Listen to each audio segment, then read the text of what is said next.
हैं कि ऐसे प्रोग्राम नहीं हुए।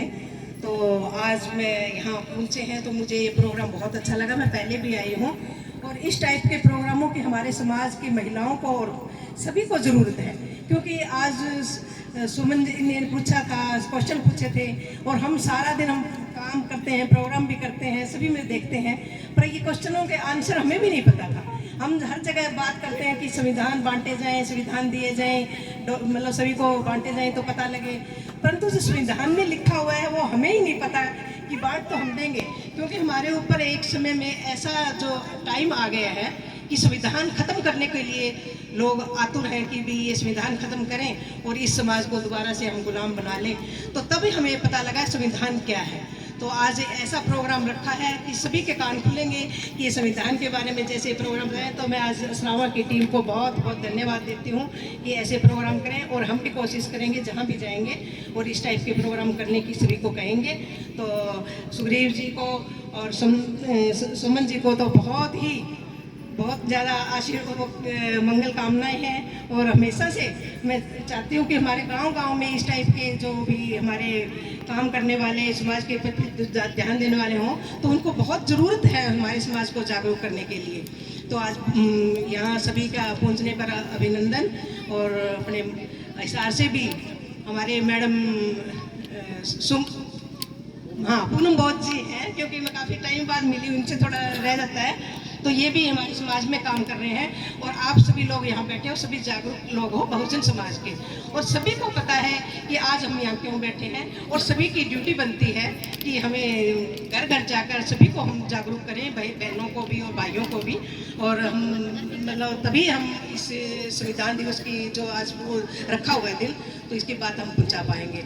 तो आज मैं थोड़ी सी देर, क्योंकि थोड़ा सा टाइम मिला है, तो बाकी काफ़ी टाइम से मेरे ख्याल में बातें हो गई होंगी। तो मैं एक महिला होने के नाते जो मुझे महसूस होता है समाज में, तो वो मैं उसी का 2 मिनट में टाइम लूँगी। तो मैं महिलाओं से बताना चाहती हूँ कि मैं वैसे तो काफ़ी समय से मैं काफ़ी काम कर रही हूँ समाज में महिलाओं की जागरूकता के लिए। उसमें क्या है, रोज़गार के लिए भी कैंप वगैरह लगाती हूँ। तो जो आज जो ज़रूरत पड़ी है वो हम देखते हैं कि हमारी महिलाओं की समाज में जो स्थिति है वो किस कारण से ऐसी है। और वैसे तो बहुत सदियों से हम महिलाएं पीड़ित हैं। क्या है कि पीड़ित महिला तो 2 तरह से पीड़ित होती है, एक तो महिला होने के नाते और दूसरा एक दलित महिला होने के नाते।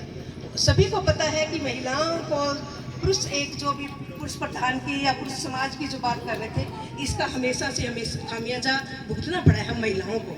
परंतु जब महिलाएं जागरूक हो जाती हैं तो वो उस चीज़ को समझती भी है कि भी क्यों हमारा समाज आज पीछे जा रहा है। क्या है कि जब कहते हैं कि एक ही गाड़ी के 2 जैसे पहिए होते हैं, वो बराबर स्मूथ चलते हैं, तभी वो गाड़ी ठीक चलती है। तो इसी तरह समाज में भी हम महिलाएं और पुरुष हैं, तो ये गाड़ी के 2 पहिए की तरह है समाज को आगे बढ़ाने के लिए। तो एक के ऊपर तो ज़्यादा भार हो जाता है, दूसरा अपना ठीक है अभी काम चल रहा है, नौकरी नहीं मिली या कोई किसी वजह से भी, तो महिलाओं के ऊपर बहुत बड़ी जिम्मेवारी है। मैं कभी भी नहीं कहती कि भी महिलाएं जागरूक नहीं है या करना नहीं चाहती, क्योंकि उनको वक्त नहीं मिलता, टाइम नहीं मिलता। और जिनको मिलता है, बाबा साहब की बदौलत जो मिला है टाइम, वो अपने ऐशो आराम में भी घूम रहे हैं, कोठियाँ कोठियाँ बना ली हैं, गाड़ियाँ हैं, क्योंकि बाबा साहब की बदौलत ही हुआ सब कुछ। तो उनको वैसे फुर्सत नहीं है, परंतु समाज को आगे बढ़ाने के लिए जितनी बाबा साहब की जिम्मेदारी थी वो आज हमारे ऊपर है और बहुत ही ज़्यादा है। वो समय कितना बुरा वक्त था जिसमें बाबा साहब इतना संघर्ष करके हमारे लिए संविधान तैयार करके आज के समाज में खड़ा होने लायक छोड़ा था। और अब देखो दिन रात मनुवादी जो व्यवस्था है वो दिन रात मेहनत कर रही है। मेरे ख्याल में फेसबुक पर देखते होंगे, आप लोग सभी देखते होंगे कि कोई कुछ यात्रा निकाल रहा है, कोई धर्म के नाम पर ही निकाल रहा है, और धर्म के नाम पर ही हम हमेशा से वंचित इसीलिए रहे थे। और आज वही व्यवस्था, उससे भी गई गुजरी व्यवस्था हमारे ऊपर लादने को लोग तैयार हो रहे हैं कि हिंदू राष्ट्र चाहिए और महिलाओं के ऊपर अत्याचार करके, और आज संविधान होते हुए भी उनकी सुनवाई नहीं है। कहीं आप FIR दर्ज वगैरह कोई करवाने जाते हो तो नहीं होती, चाहे वो पुरुष पर भी कोई भी हो। कहते जब शादी विवाह करते हैं घोड़ी चढ़ने का हो, या अब ये सुना है इतना बड़ा ऑफिसर हमारा दलित समाज का सुसाइड कर गया था। उनकी आप लोगों को पता है कहाँ तक वो केस पहुँचा और कहाँ तक जाएगा, सभी को पता है। तो वो किस लिए है, क्योंकि वो सारे लोग ये चाहते हैं कि इनको एक बार बजा के देख लो और संविधान इन लोगों को कि किस तरह इनसे खत्म करना है। एक एक चीज़ को वो हमें मतलब तंग करेंगे, छेड़ेंगे, जो भी हमारी महिलाओं का शोषण भी करेंगे और हम कुछ भी नहीं कर पाएंगे, क्योंकि हमें तो एक ऐसे समाज में लाके खड़ा कर दिया जिसमें ना नौकरियां हैं, इतनी महंगाई बढ़ा रखी है, और जो हमारा युवा जो है बच्चा है वो नशे में जा रहा है। तो आज ये अभी मैं देखा, ये नशे के ऊपर भी हमने लगा रखा है, और जो बहुत ज़रूरी है हमारे समाज की, जितनी महिलाओं की जिम्मेवारी है, आप लोगों की भी जिम्मेवारी है कि हमारा युवा आज गांव-गांव में देखो कितने ज़्यादा नशे से ग्रसित है। और जब कहता है, मैं बीच बीच में थोड़ा सा इसीलिए बोल रही हूँ क्योंकि टाइम मेरे को थोड़ा मिला है, और नशे का क्या कितना बड़ा हमारे समाज को नुकसान होता है कि एक व्यक्ति अगर नशा करता है तो उसको जब उस नशे से जो नुकसान होता है वो 70 साल तक उस नशे का मतलब वो उसका परिवार भोगता है, क्योंकि 3 पीढ़ियां आ जाती है उसमें, 3 पीढ़ियों तक उसका असर होता है, शारीरिक रूप से, मानसिक रूप से भी, और आर्थिक रूप से तो होता ही होता है। ये तो आप लोग समझते हो, तो कितना बड़ा नुकसान है। तो वो कौन सोचेगा? हमें बाबा साहब ने संविधान दिया, संविधान से हमें नौकरियां भी मिली, शिक्षा भी मिली, और रोजगार भी, और स्वास्थ्य भी हमारा ठीक हुआ, रहने वातावरण भी ठीक मिला। पर जो आज हमारा छीन रहे हैं, तो क्या बाबा साहब को अब दोबारा से वो हमें उन्हीं को कहेंगे क्या कि भी बाबा साहब तुम्हारे दोबारा आए और हमें हाथों में दे? तो हमारा क्या ड्यूटी बनती है? हमें भी तो अपने समाज को देखना है, हमारे परिवार को देखना है।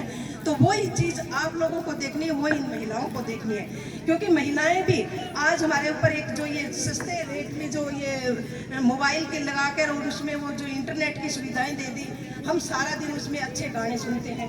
और कहने में बात ये आती है कि अमेरिका के अंदर जो महिला है, महिला हर देश के अंदर है, ऐसे नहीं है कि भी हमारे भारत में है, महिलाएं हर देश में है। अमेरिका में जितनी महिलाएं सर्विस कर रही है, इसमें आर्मी में जितनी महिलाएं हैं, इतनी तो ये कहते हैं कि हमारे भारतवर्ष में सारा दिन इंटरनेट और इन पे इंस्टाग्राम वगैरह ये इनके ऊपर डांस करती हैं, भजन गाती हैं। कितनी बुरी बात है कि ये सभी, मैं नहीं कह रही, ये आपके डेटा जब भी निकालते हैं ना भारत की महिलाओं का, तब ये निकलता है। तो ये क्या है, क्या कहाँ हम जा रहे हैं, कहाँ हमारा, क्या हमारे बच्चों को हम आगे नहीं बढ़ाना चाहेंगे क्या? बाबा साहब आएंगे दोबारा क्या? हमारे महापुरुष दोबारा आएंगे क्या हमें कुछ देने के लिए? ये हमारी ड्यूटी है। आज हम इतने अच्छे अच्छे कपड़े पहन के, इतनी अच्छी सुविधाएं हमें मिली हुई है, और हम बिल्कुल कुछ भी नहीं करना चाहते। तो आज मैं ये बता रही हूँ कि हर महिला की ड्यूटी बनती है, चाहे कितना ही परेशानी झेलनी पड़े, महिला होती है।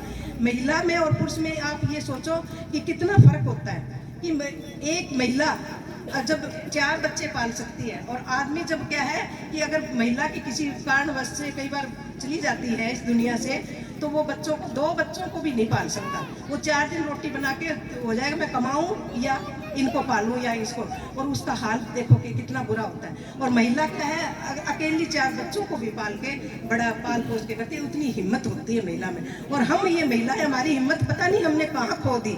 आज हमें हर जगह शोषण हो रहा है, हमारा हर जगह हमें अपमानित होना पड़ता है, परंतु हमारी महिलाएं बाहर ही नहीं निकलती। मैं इतने सालों से घूम रही हूँ और मैं वो इतनी कोशिश करती हूँ कि प्रोग्रामों में जाए, प्रोग्रामों में आए, तो इन 4 दीवारी से निकलेंगी तो इनको हमारे समाज का और हम बाहर दुनिया में क्या हो रहा है वो बताएं। तो जब भी इनको कहो तो कहते नहीं जी टाइम ही नहीं है। अब ये नहीं पता इन आने वाली पीढ़ियों के लिए एक टाइम कब निकालेंगे। जब हमारे आने वाली पीढ़ी आएगी तो वाकई हमें कोसेंगी पीढ़ियाँ, कहेंगी हमारे माँ बाप ने बाबा साहब के बदौलत ये जो लिया, हमें इन्होंने क्या दिया, इस चीज़ का हम ही जिम्मेवार होंगी। तो मैं ज़्यादा, तो मेरे ख्याल में टाइम ले लिया और ज़्यादा नहीं लूँगी, तो मैं तो यही कहूँगी आप लोग जागरूक बनो और सारी चीज़ों को, ये दूसरी जो ये व्यवस्था की जो चल रही है, गाने बजाने, ये भजन, मंदिर मस्जिद, ये सारे छोड़ोगे तब जाके हमारी बात बनेगी। और बाकी धर्म के नाम पर कुछ भी नहीं। आप अंधविश्वास के ऊपर एक दिन में स्पेशल कहीं प्रोग्राम रखेंगे और उस पर मैं ज़रूर बताऊंगी। और बहुत हमारे पढ़े लिखे लोग बहुत मेहनत कर रहे हैं, उनको देखो आप, बजाय ये आज के बाद आप मोबाइल वगैरह भजन कीर्तन सारे बंद करके और अपने बच्चों को और अपने समाज को, आने वाली पीढ़ी को अच्छा बनाने के लिए आप इस पे काम करो। तो मैं अब ज़्यादा समय नहीं लूँगी, तो बहुत बहुत धन्यवाद मेरे को सुना आपने। जय भीम, नमो बुद्धाय।